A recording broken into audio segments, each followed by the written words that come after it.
No fats, no cholesterol, no meats, and plenty of vegetables. This is the advice of nutrition that I've been hearing all my life. And for the longest time, I've also been told to keep away from red meat, as that's too bad for you. Look, the conversation around red meat revolves around two key subjects. One being cardiovascular health, meaning that red meat would lead to heart issues and heart attacks. The other being sustainability, that raising cattle is bad for the environment. But one thing got to me. If generations of humans survived and thrived on red meat, what could we have gotten wrong today about red meat? Did we go wrong in history, or did we go wrong in recent times? Or do we just not understand everything about red meat just yet? Now, speaking of cardiovascular diseases and red meat, there are several sides to the story. But for one part, we need to go back in time. Now, historically, we first started to see a rise in cardiovascular diseases around the Industrial Revolution. It's the 1800s. Mass influx of people to cities for better jobs. Demand for food has skyrocketed in cities. Two key events happen around then: mass production of food and change in work environment. Mass production of food meant greater processes, but also producing food at a lower cost. That meant the introduction of cheaper products such as vegetable oils. In short, no one saw these new ingredients as being harmful early on, with their advertisements and ease of access. So a new working lifestyle and mass access to cheap oils introduces the common public to heart attacks. Not that it didn't exist, just that it wasn't as common. It's September 1955, and President Eisenhower is the first sitting president to have a heart attack. But instead of getting people to change their eating habits and exercise, the industry has already come up with its next Trojan horse: low-fat products. And everyone rushes to it.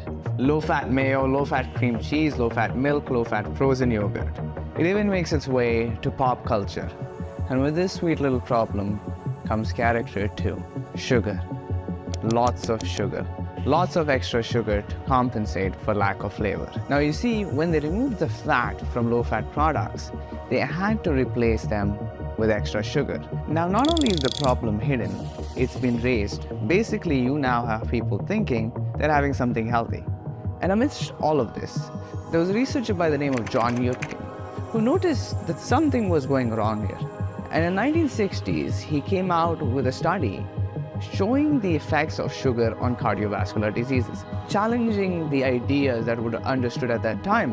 But a bunch of nutritionists that worked alongside the industry came out to discredit his research, and for the longest time, his work wasn't recognized.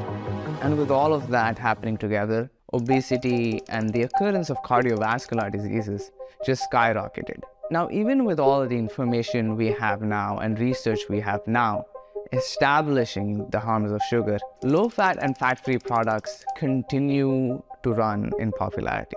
It's always interesting to see the long-term effects of such marketing, because even with all the research and information we have now, low-fat and fat-free products continue to remain widely popular. Now, another piece that gets pulled into a lot of discussions is cholesterol. Now, walking through supermarkets as a kid, I remember looking at products with zero cholesterol and thinking that these were healthy. But that might be far from the truth. In fact, cholesterol isn't necessarily harmful for your body. In fact, your body has it and needs it. First of all, cholesterol naturally exists in our body. Cholesterol is an essential component of cell membranes and is needed for the production of hormones, vitamin D, and bile acids that aid in digestion. It is produced naturally by the liver, but is also found in some foods, particularly animal products like meat, eggs, and dairy. Now, there's a statement that's commonly used to scare people away. Eating foods high in cholesterol raises your blood cholesterol levels. Now, that hits home when you look at the logic, but there's so much more to that than just numbers. Now, to understand this better, let's look at what dietary cholesterol is. Dietary cholesterol is a type of fat found in animal products such as meat, dairy, and eggs. For many years, it was believed that consuming too much dietary cholesterol could raise blood cholesterol levels and increase the risk of heart disease. However, more recent research has shown that the relationship between dietary cholesterol and blood cholesterol levels is more complex. While it is true that some people's blood cholesterol levels may be affected by the cholesterol they consume in their diet, for many people, dietary cholesterol has little effect on blood cholesterol levels. This is because the liver produces cholesterol naturally, and when dietary cholesterol is consumed, the liver compensates by producing less cholesterol. So with all of this, we can clearly understand that more cholesterol doesn't necessarily mean it's bad. But what about LDL, which we commonly refer as bad cholesterol? Is it actually as bad? It's kind of like taking a look at traffic. If you take a look at this picture of traffic in Bangalore and take a look at this picture of traffic in Dubai, you may see the same number of cars, but they mean two different things.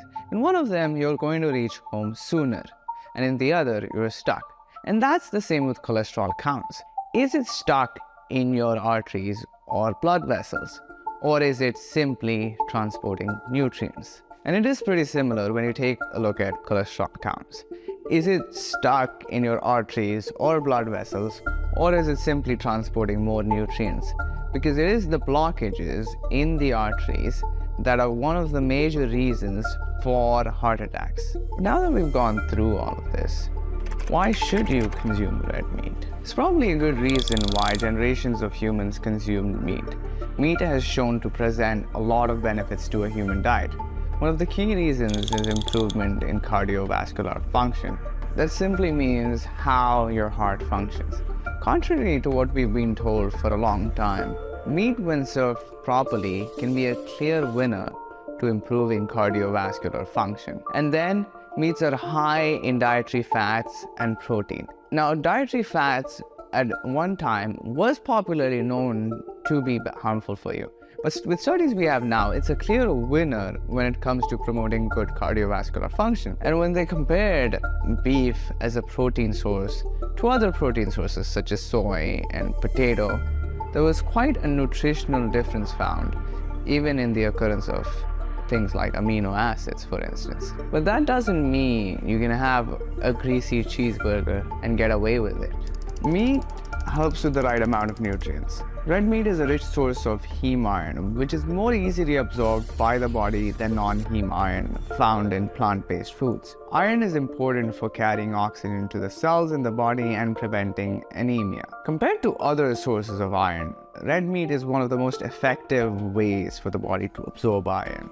Red meat is also a good source for creatine, a compound that provides energy for muscle cells and may improve exercise performance. So there must be a but to all of this. I would be lying to say that it's all daisies when it comes to red meat. One of the things to keep out for is the way it's prepared and served. Around my part of the world, this is how it's popularly served. A cola, a bunch of fries, buns made of simple carbohydrates, processed cheeses. Obviously, it's not the safest thing to eat. Each other component has their different reasons for harm, and I guess we can make a whole episode on each piece. The second, the way cows are raised. It makes so much of a difference on how cows are raised, on what nutrients are passed down. Now, cows that are raised on factory farms are often kept in confined spaces and fed a diet that includes grains and soybeans, which are not natural foods for them. This can lead to health problems in the cows and may require the use of antibiotics and other drugs to keep them healthy. Additionally, factory farming practices can contribute to environmental problems such as soil erosion, water pollution, and greenhouse gas emissions. On the other hand, cows that are raised on pasture, allowed to graze freely, and fed a natural diet of grass and other plants are generally considered to be healthier and happier. The meat produced from these cows tend to be leaner and higher in beneficial nutrients such as omega-3 fatty acids, which are important for heart health. The other is when you have pre-existing conditions. When you have pre-existing conditions, your body deals with cholesterol in a very different way than other people. So it's best to take advice from your nutritionist in these cases. Cows are not sustainable. One of the points often raised is that it requires a lot of water. Outside health, this has been probably one of the biggest arguments they make against raising cattle for food production. Now, one of the things to make note is that most of the water that cows use up comes from the existing water sources, such as groundwater and fresh water. Now, avocados, walnuts, and sugar per pound require more water than what cows typically use up. The key point to keep in mind is that cows grazing the grounds is also important. Grazing has a lot of positive environmental impacts. Well-managed grazing systems can improve soil health and improve carbon in the soil and reduce soil erosion. Grazing can also help maintain open spaces and support biodiversity. Now, on the other hand, of course, this number varies for cows grown in feedlots, which is unfortunately how most of the cows are raised in US. The good news is, in most countries, the percentage of cows grown in grazing grounds is much higher than what we typically see in the US. And in US, they have enough grounds to grow cattle in grazed grasslands. This reality is a mass production reality. All forms of food have been involved in a mass production rally, causing major harms to the environment. So instead of completely abandoning red meat as a whole, which can act as a very nutritious source of food, we need to rather explore the ideas of making production more sustainable and presenting healthier servings, and avoid sensationalism on both sides.